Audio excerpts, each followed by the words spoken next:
everybody. I'm Bonnie Squires. Welcome to Bonnie's Beat.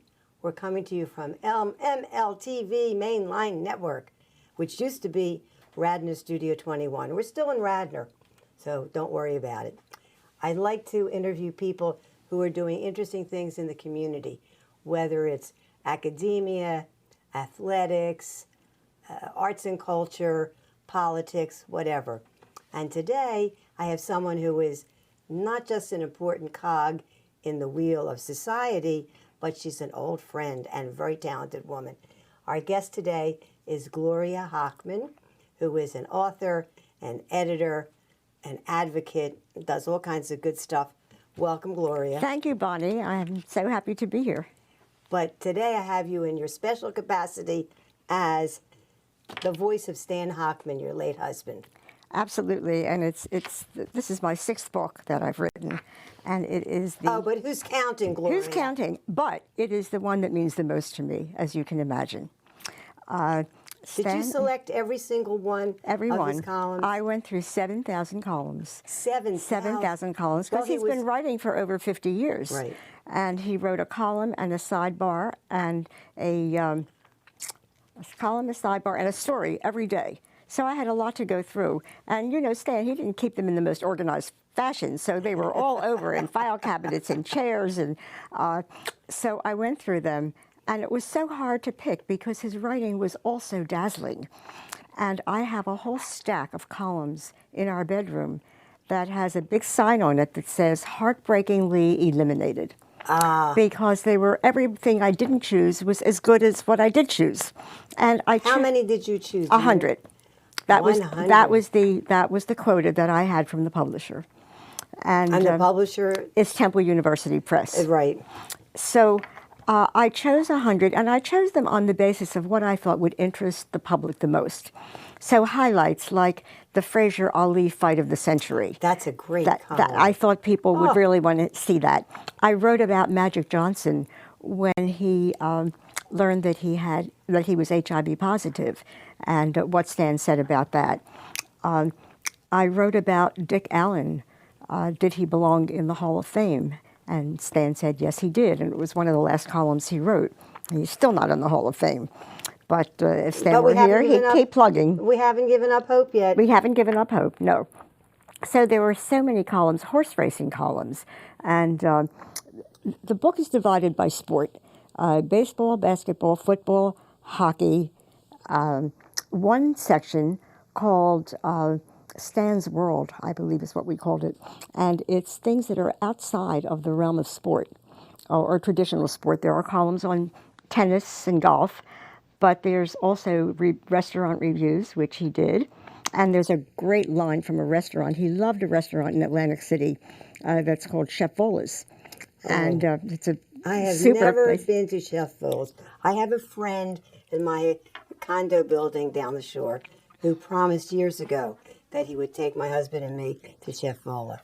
It never materialized because you have to plan, like, I don't know. Oh, you have to plan months in advance. Months in advance. They call me. Because it's small and it's in somebody's basement. Right. And they call me in April to say, we haven't gotten your reservations yet for the summer. Oh, my God. And you make them that much in advance. And it's almost impossible to get a reservation there in the summer unless you do that, unless you do it well in advance. Yes. But Stan wrote about that restaurant when it was not on the map, when nobody knew about it.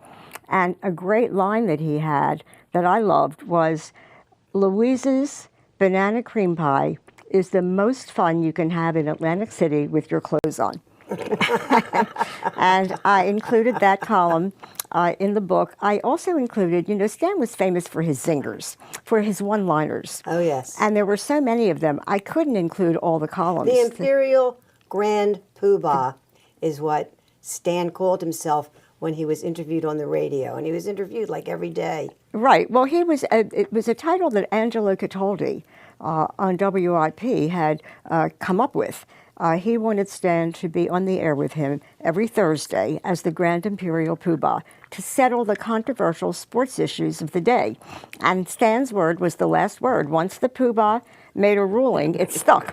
So it was great fun. And Stan is very glib and very, very quick, very fast. His wit is very sharp. And Angelo couldn't believe that he could come up with these things day after day, week after week. And Angelo refers to that in his introduction to the book. Angelo did the introduction.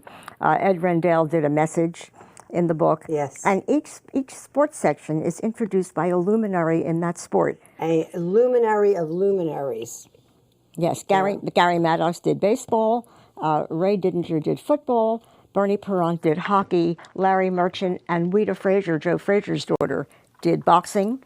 So the book it's easy to read, and what I do, Bonnie, is I read a chapter a night, a column a night.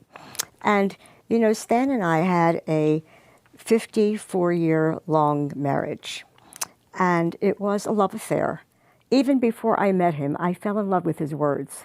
I don't know how many of our listeners will remember Harry Litwack, but he was he was a coach with Temple, basketball coach. Winning basketball coach. Yes. Oh my. And he was very stoic.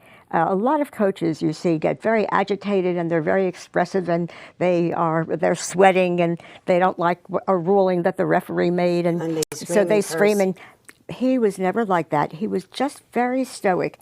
And Stan had a line even before I met him.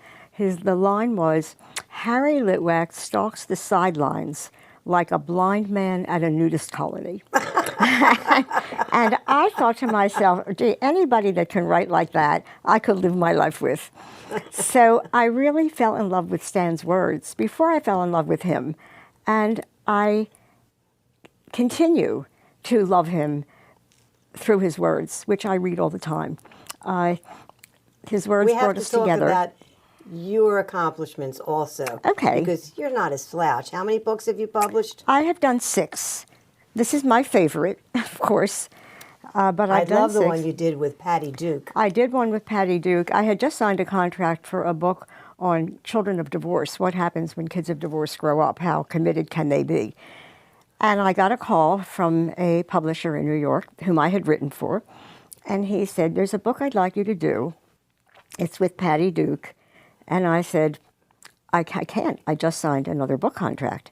And he said, well, go out to California and meet her because maybe the two of you won't get along and then it will be academic. So I flew out to California. She and I met in a hotel lobby and we talked and we clicked right away. You know, you ever meet somebody and you just click immediately, and that's the way it was with us. And I said to her, you know, I've got to tell you, I've got to be honest, I just signed a book contract and I can start working with you for a year. And she said, great, I just adopted a baby and I can't start working for a year either. So we agreed that we wanted to work together, and I went back to New York. She stayed in California. A year later, we started to work, and I went back out to California. She was still living there at the time, and spent a couple of weeks with her. And it was quite an interesting experience to be there because... But she also was very open and honest with you. She was amazingly honest. She had bipolar illness. At that time, it was called manic depressive illness. Yeah. And she had been quite sick. But she wanted other people that had the same condition to know that you can recover. There are things you can function, and she functioned well. She was president of SAG. She was the Screen Actors Guild. She performed. Good actress. Oh. She was wonderful. She was really great. And I said to her when she did the Helen Keller story. She did, and I said to her, could you have been the actor that you were if you hadn't had bipolar illness? Is it the gift or is it the curse? And she said, I think I couldn't have done it as well. But she said, there's two sides to this illness. The one side is the giftedness that comes with it. For some people, certainly not for everybody. Yeah. I don't want to glamorize the illness.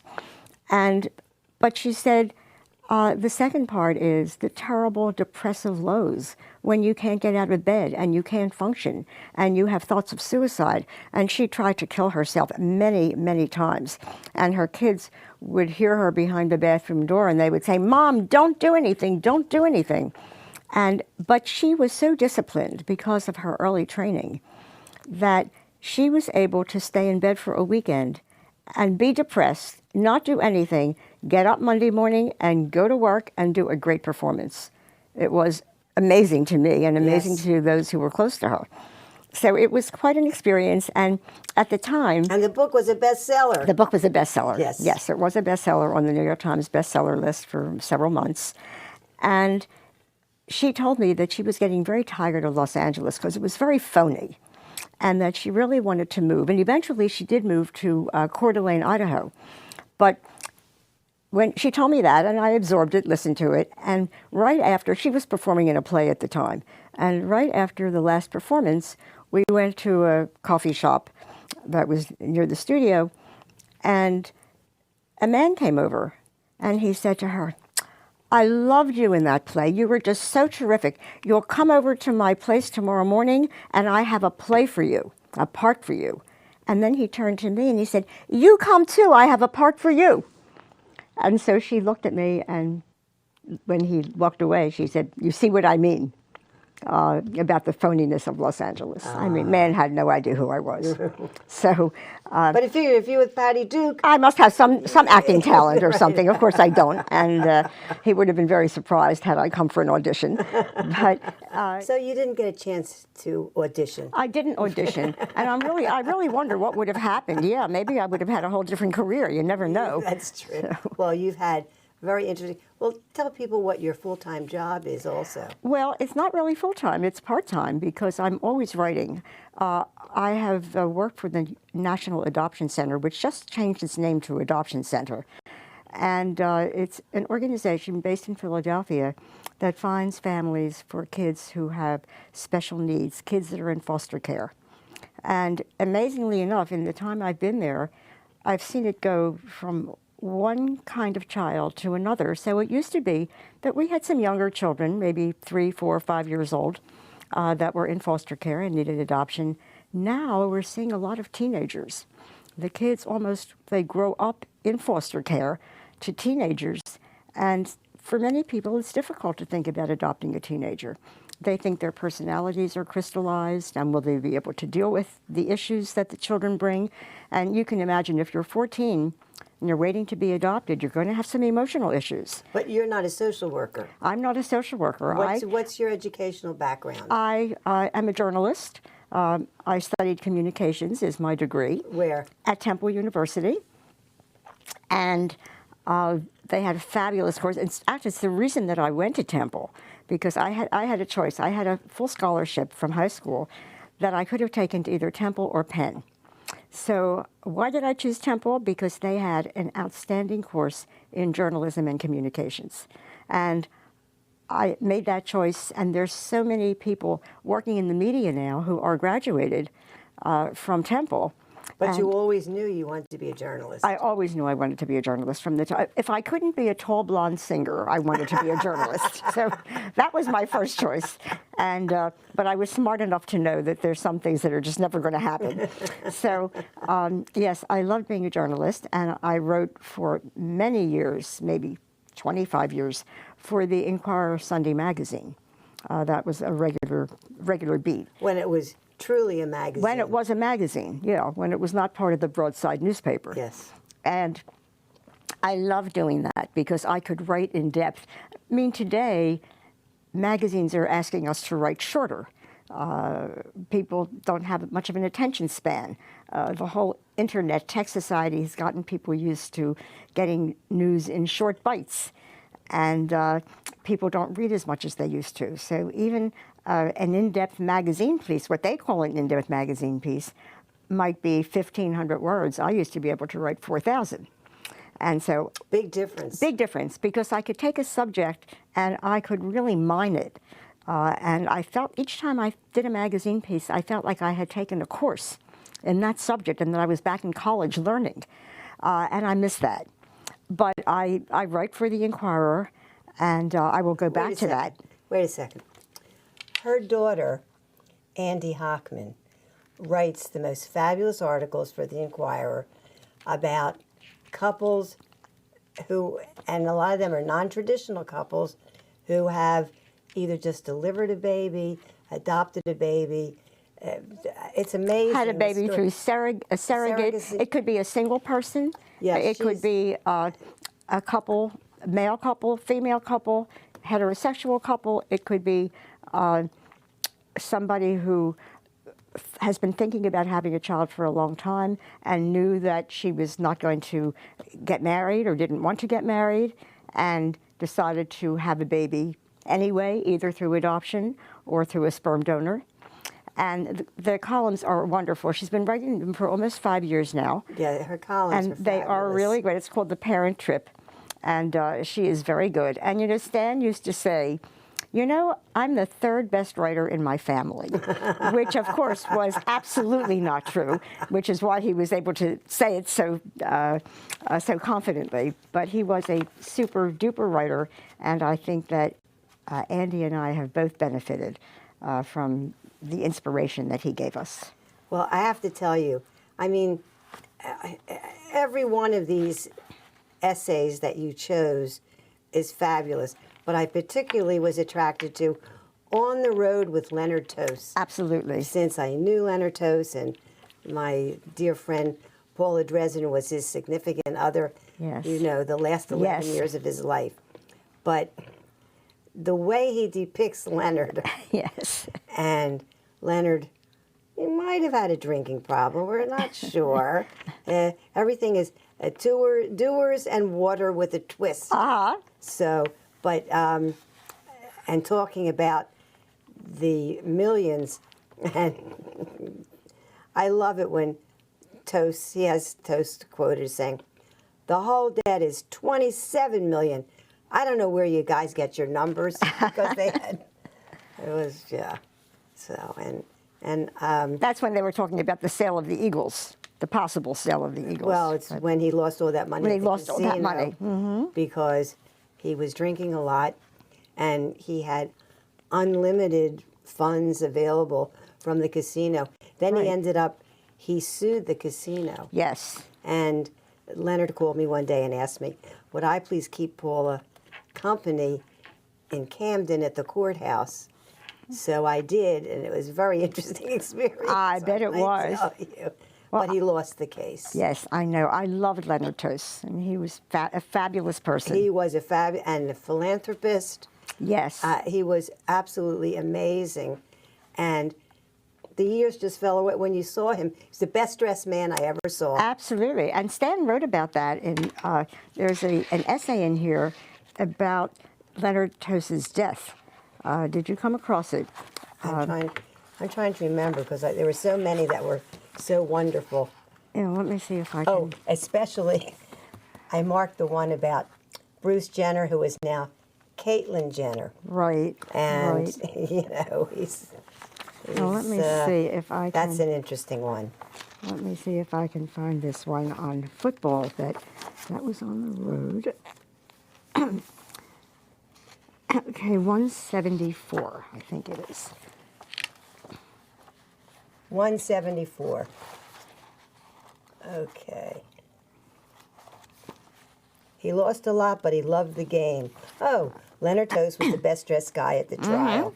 Yes, the one where he sued the Sands Hotel and Casino for getting him drunk while they raked in his millions. He lost $14 million in one night at the blackjack table. It was But nobody incredible. else was allowed to sit at the table, only Leonard. Only Leonard. Right. Well, he was great. He said, his last paragraph in that column was, remember what you choose, the weaknesses or the strengths, the reckless gambling or the funding for the first Ronald McDonald House.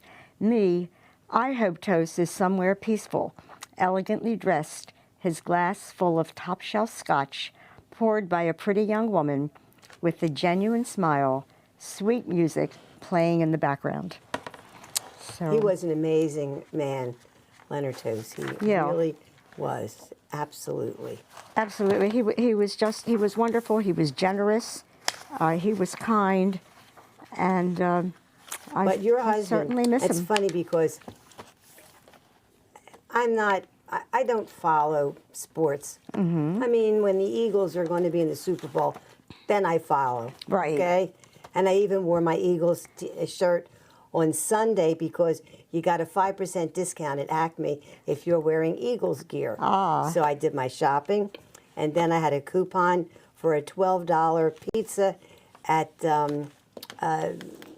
Not Your Average Joe's. Not Your Average Joe's, And sure. they had a giant movie screen so you could watch the game, which unfortunately the Eagles lost. Yeah, that was but I disappointing. remember years ago sending an email to Stan because I happened to read one of his columns, and I can't remember what it was, but it touched me so because he wrote about everything. Everything. He didn't just write about sports. He didn't. He brought everything into the mix. He wrote about Elizabeth Taylor.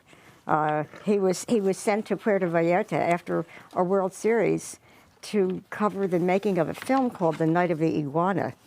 And no one knew he was coming. They said, his editor said, don't tell anybody that you're coming.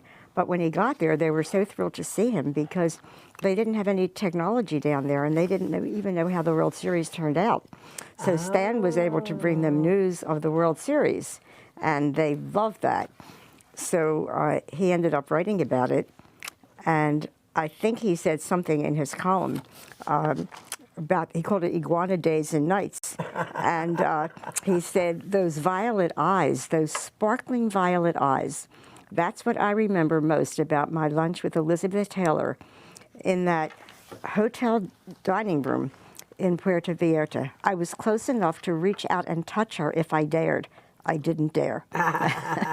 And so they had all these trucks with signs on the side saying "Our man in Puerto Vallarta," and I love it. It was great. And he was supposed to be there for, I don't know, a week or 10 days, and he got everything he needed, came back to Philadelphia, but didn't tell the paper he was back yet because he was still supposed to be there. And he holed up in our apartment and didn't go outside because all the trucks said "Our man in Puerto Vallarta." So he couldn't go outside, but he was in the apartment for 2 or 3 days before he let the paper know he was back. And we had a downstairs neighbor, and we stayed in touch with her after we moved and she moved out of Philadelphia. And when she came to our house for dinner one night, Stan was telling that story. And she said, "Oh, I am so relieved.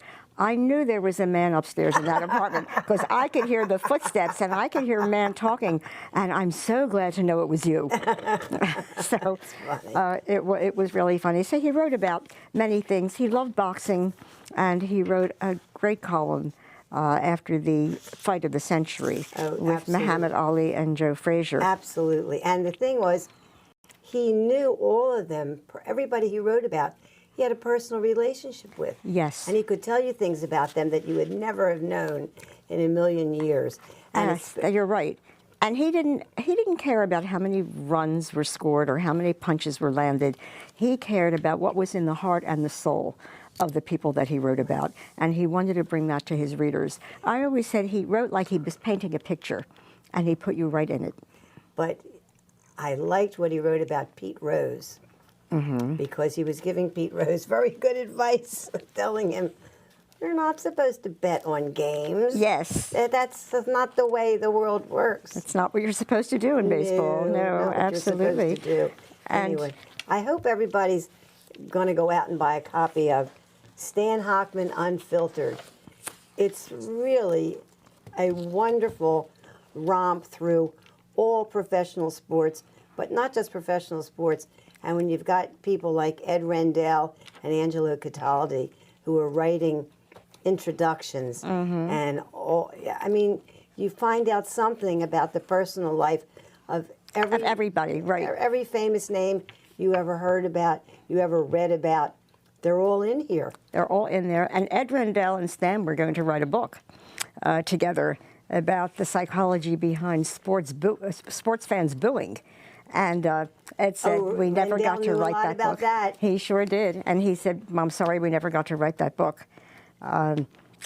But Stan wrote until the day he went into the hospital. He was writing that morning, and in the afternoon he didn't feel well. We went to the emergency room. He was supposed to be out in 3 days. He was there for 9 weeks in intensive care. And you know, Bonnie, I never left the hospital in that time because I'm a medical writer, and I knew too much about what was going on in hospitals and with illness, and I questioned everything the doctors did and everything they said. An advocate. You have to have an advocate, right? And I was there. I wouldn't leave. Unfortunately, when I left without him, and that was not my plan. But I'm so happy to have done this book. I'm happy that How long did it it's well take you? received. It took me 2 years. And actually, the book came about because there was a woman named Margaret Jackson who was a listener of Stan's on WIP. She would listen when he was the Grand Imperial Poobah. And she hadn't heard him for a few weeks. So she wondered what happened, and then she read that he'd passed away. She wrote me a letter and had it delivered to the funeral parlor because she didn't know where we lived. And the letter said, "When I heard that Stan had passed away, I sobbed. And then I said, I don't know why I'm sobbing. I never even met this man. But he was special. He had something to tell us in a way that nobody else did. And I know that the pain you feel must be equal to the love you felt. And I hope that you will write a book about Stan. He had so much still to teach us." Isn't that wonderful? So that marinated. I still have that letter, and it sort of marinated in my mind for a couple of years. And then I thought, yes, I'm going to do it. So that's when I wrote the proposal, figured out how I wanted to structure the book, what I wanted it to include, and then it took me 2 years to do it. Most of the time spent not really writing, but going through 7,000 columns. I mean, how do you do that? And trying to find the ones that you think best represent his style of writing and his compassion, his humanity, and put that all together. And then we have a lot of pictures. And I love this picture. I think we can put it on screen of Stan and Gloria dancing. I think that's a gorgeous. Do you remember where that was?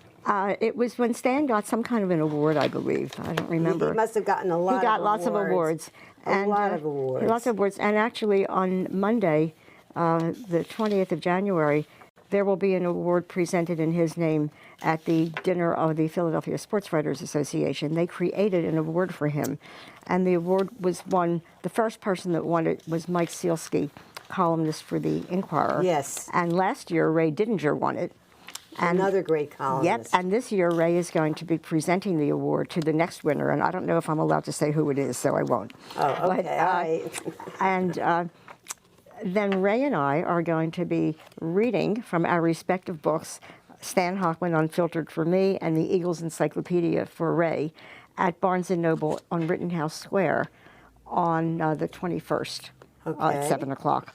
So we're keeping this thing going, and we just hope that many people... Do you have any idea how many copies have been sold yet? I don't. I won't know for several months. Okay. We've run out of time.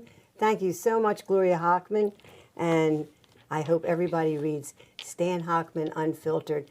It's a good read, as we say. Thank you so much for having me. See you next time.